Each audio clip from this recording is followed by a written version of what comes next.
we can fall victim to cult mentality that way. And women particularly are conditioned to look outside themselves. This is huge. Women are trained to be chosen, to be liked, to be good. Women are chosen, as Kathy Hilton would say, to read the room, seek approval, and we are certainly taught to not trust our anger, not trust our hearty, big appetites, our big ambitions. So when a system hands us identity, rules, belonging, and validation, it can feel really fucking familiar as a woman.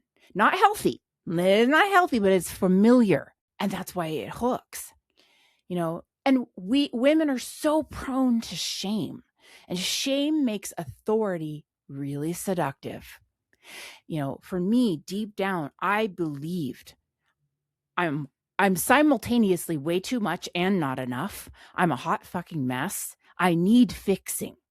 I ruin everything. I can't trust myself. I struggle with my alcohol. I struggle with my food, whatever it was I was struggling with. And my inner shame led me right into places of unhealthy authority.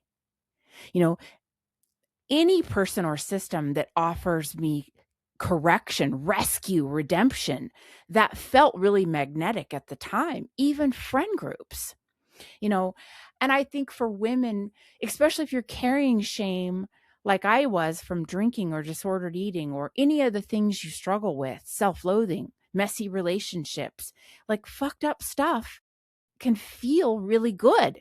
You're not in it because you're weak. You join in some way because part of you is just desperate to stop hurting. They say belonging is a hell of a drug. No, they don't. You know who says that? Oh my God, I can't believe I just said that. It makes me think about those clips that you see of Rick Jones, and he says cocaine is a hell of a drug. And he looks like tore up from the floor up. Anyway, belonging is really seductive. Back to my point.